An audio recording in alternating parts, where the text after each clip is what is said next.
저는 올해 68입니다. 어제 아버지 산소 앞에서 통장 한 권을 태웠습니다. 그 안에는 3억 2천만 원이 들어 있었습니다. 30년 동안 한 번도 쓰지 않으신 돈이었습니다. 아버지는 돌아가시면서 유서를 남기셨습니다. 딱 한 줄.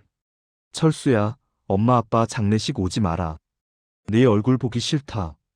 그 한 줄이 제 남은 인생을 완전히 바꿔놓았습니다. 제 이야기는 50년 전으로 거슬러 올라갑니다. 1975년, 저는 18살이었습니다. 아버지는 시장에서 생선 장사를 하셨습니다. 어머니는 남의 집 식모살이를 하셨고요. 그래도 우리는 행복했습니다. 아버지는 새벽 4시에 일어나 시장에 나가셨습니다. 밤 10시에 들어오셨죠. 철수야, 오늘 학교 어땠니? 아버지는 피곤하셔도 항상 제 이야기를 들어주셨습니다. 생선 비린내가 진동하는 옷을 입고 계셨지만 저는 그 냄새가 싫지 않았습니다. 그게 아버지 냄새였으니까요. 아버지, 저 서울대 갈 거예요. 그래, 우리 아들 똑똑하니까 할 수 있어. 1977년 저는 서울대학교에 합격했습니다. 동네에서 난리가 났어요. 판자촌에서 서울대생이 나왔다고. 아버지는 동네방네 자랑하고 다니셨습니다. 우리 아들이 서울대 갔어. 그런데 저는 부끄러웠습니다. 대학에 가보니 친구들은 다들 좋은 집 자식들이었어요. 철수야, 너희 아버지는 뭐 하시니? 회사 다니셔. 저는 거짓말을 했습니다. 생선 장사를 한다고 말할 수가 없었어요. 개강 파티에 아버지가 오셨습니다. 철수야, 아빠가 용돈 좀 가져왔다. 생선 비린내가 나는 옷, 손톱 밑에 끼어 있는 때 친구들이 쳐다봤습니다. 저는 아버지를 밖으로 끌고 나왔습니다. 아버지, 왜 이렇게 오셨어요? 제발 부탁이니까 학교에 오지 마세요. 아버지의 표정이 굳어지셨습니다. 그래, 아빠가 창피하구나. 그게 아니라, 괜찮아. 이해한다. 그날 이후 제 인생은 완전히 달라졌습니다. 대학 2학년 때부터 저는 아버지 전화를 받지 않았습니다. 바빠서요. 공부해야 해요. 방학 때도 집에 잘 안 갔습니다. 실제로는 고시원에서 지냈지만 아버지는 모르셨습니다. 4학년 때 대기업에 취직했습니다. 아버지가 전화하셨어요. 철수야, 축하한다. 아빠가 밥 사줄게. 괜찮아요. 바빠요. 그래도, 아버지, 저 바빠요. 끊을게요. 전화를 끊고 나니 왠지 모르게 가슴이 답답했습니다. 하지만 저는 그 감정을 무시했습니다. 이제 나는 다른 세상 사람이야. 1985년, 저는 결혼했습니다. 신부는 의사 집안 딸이었어요. 장인어른이 물으셨습니다. 사돈어른은 무슨 일을 하시나? 작은 사업을 하십니다. 또 거짓말을 했습니다. 결혼식 날 아버지와 어머니가 오셨습니다. 낡은 양복을 입으신 아버지, 촌스러운 한복을 입으신 어머니. 저는 부모님을 구석자리에 앉혔습니다. 사진 찍을 때도 될 수 있으면 뒤쪽에 서시게 했고요. 그날 아버지가 조용히 제게 말씀하셨습니다. 철수야, 아빠가 미안하다. 아빠가 이렇게밖에 못해서. 저는 대답 대신 이렇게 말했습니다. 시 끝났으니 조심히 들어가세요. 그게 아버지와 제대로 나눈 마지막 대화였습니다.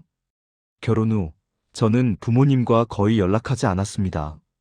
명절에도 집에 안 갔어요. 처가에만 갔습니다. 대신 돈을 보냈습니다. 매달 50만 원씩? 이 정도면 됐지. 효도 다 한 거지. 아버지한테서 전화가 왔습니다. 철수야, 돈은 그만 보내도 된다. 아빠 엄마 쓸 데가 없어. 그냥 받으세요. 철수야, 바빠요. 끊을게요. 돈만 보내면 되는 줄 알았습니다. 그게 효도인 줄 알았습니다.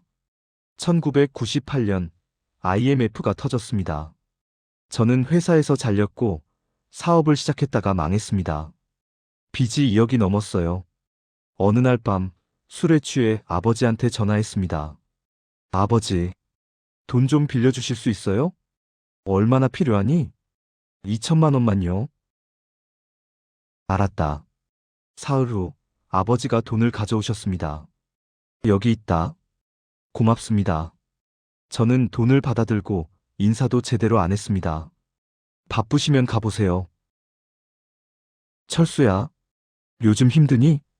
순간 눈물이 날 것 같았습니다.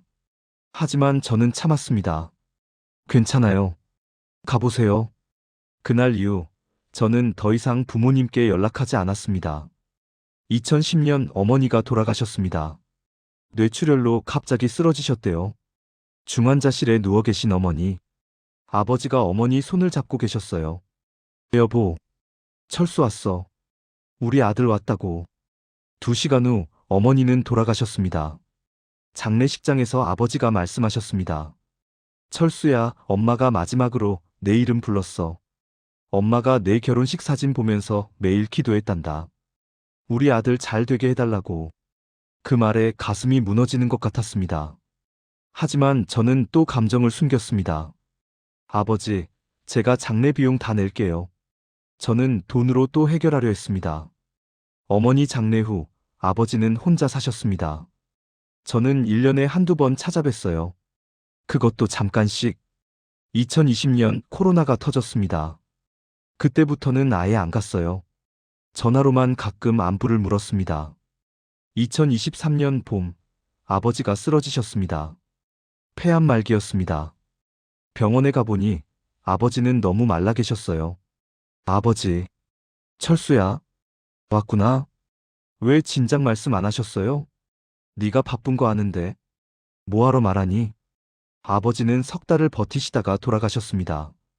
임종 때 저를 부르셨습니다. 철수야, 아빠가 미안하다. 아빠가 훌륭하지 못해서 네가 고생했지. 아버지, 그래도 아빠는 행복했다. 너 같은 아들 둬서. 사랑한다, 아들아. 그게 아버지의 마지막 말씀이었습니다.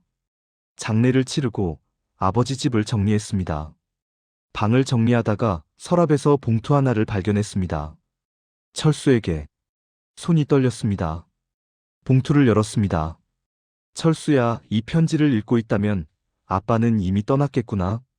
철수야, 너를 원망하지 않는다. 네가 아빠를 부끄러워한 것도 이해한다. 하지만 한 가지만 알아줬으면 좋겠다. 아빠는 네가 태어난 그날부터 지금까지 단 하루도 너를 사랑하지 않은 날이 없었다는 걸. 1998년에 네가 돈 빌려달라고 했을 때 아빠는 그게 너무 기뻤어. 아빠를 필요로 해준다는 게 고마웠단다. 아빠는 그 돈을 주기 위해 집을 담보로 대출받았어. 하지만 전혀 후회하지 않아. 철수야, 통장에 하나 있다. 네가 매달 보내준 그 돈. 한 푼도 안 썼어. 30년 동안 모아뒀단다. 아빠는 그 돈이 필요 없었어. 네 마음만으로도 충분했거든. 이 돈은 네가 가져라. 네가 힘들 때 쓰거라. 사랑한다, 아들아. 아빠는 정말 행복했어. 내 아버지라서. 편지를 읽고 나니 눈물이 멈추지 않았습니다. 통장을 확인했습니다. 제가 30년 동안 보낸 돈 3억 2천만 원이 그대로 있었습니다. 집을 더 정리하다가 낡은 일기장을 발견했습니다. 1977년 3월 5일 마이너스 철수가 서울대에 갔다. 세상에서 제일 자랑스럽다. 1982년 5월 20일 마이너스 오늘 철수가 학교 오지 말라고 했다. 아빠가 창피한가 보다. 괜찮다. 이해한다.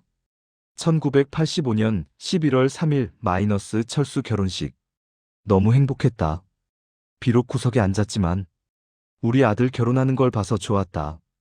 1998년 8월 15일 마이너스 철수한테 2천만 원 줬다. 집 담보로 대출받았다. 하지만 기쁘다. 내가 아들에게 도움이 될 수 있어서. 2010년 4월 3일 마이너스 여보가 떠났다. 여보는 마지막까지 철수 이름을 불렀다. 2023년 1월 1일 마이너스 새해가 밝았다. 올해는 철수를 좀 더 볼 수 있을까? 보고 싶다. 일기를 읽으면서 저는 바닥에 주저앉았습니다. 아버지는 저를 한 번도 원망하지 않으셨습니다. 오히려 저를 이해하려고 하셨고 사랑하셨습니다. 그 순간 제 인생의 모든 것이 무너졌습니다. 저는 그제야 깨달았습니다. 제가 딸의 말을 들어준 적이 없었구나. 남편이 돌아가시고 제 외로움에만 갇혀 있었습니다. 아버지가 원하셨던 건 돈이 아니었습니다. 그냥 가끔 얼굴 보고 밥 한 끼 같이 먹고 아버지, 요즘 어떻게 지내세요? 그 한마디만 들고 싶으셨던 거였습니다. 그런데 저는 돈만 보내고 전화만 가끔 하고 정작 아버지가 필요했던 건 주지 않았습니다. 저는 결심했습니다. 아버지가 모아두신 그 통장 한 푼도 쓰지 않기로. 대신 그 돈으로 작은 재단을 만들었습니다. 아버지의 사랑재단. 생선 장사, 청소노동, 건설 현장에서 일하시는 자식 뒷바라지하느라 평생 고생하신 아버지들을 돕는 재단입니다. 그리고 어제 아버지 산소 앞에 갔습니다. 통장을 가져가서 태웠습니다. 아버지, 이 돈 제가 받을 자격이 없어요. 아버지가 주신 사랑. 이제 알겠어요. 늦었지만 이제라도 배우겠습니다. 저는 지금 30살 아들이 있습니다. 그 아이도 대기업에 다니고 바쁘게 살고 있습니다. 가끔 저한테 전화합니다. 아버지, 바빠요. 나중에 통화해요. 그 말을 들으면 아버지 얼굴이 떠오릅니다. 하지만 저는 아버지처럼 하지 않기로 했습니다.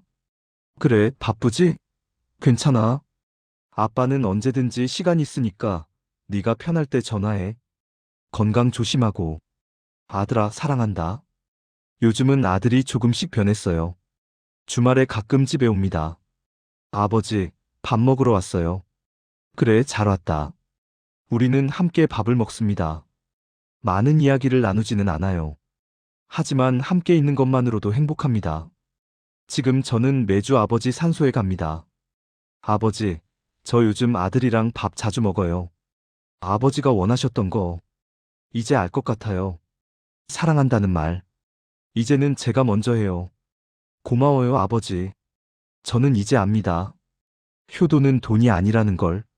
부모님이 원하는 건 비싼 선물이 아니라는 걸. 그냥 곁에 있어주는 것. 가끔 얼굴 보여주는 것. 잘 지내세요? 그 한마디. 그게 전부라는 걸. 하지만 저는 너무 늦게 깨달았습니다. 이 이야기를 듣는 당신만은 제발 늦지 마세요. 부모님이 살아계실 때 그 한마디 해주세요. 사랑해요.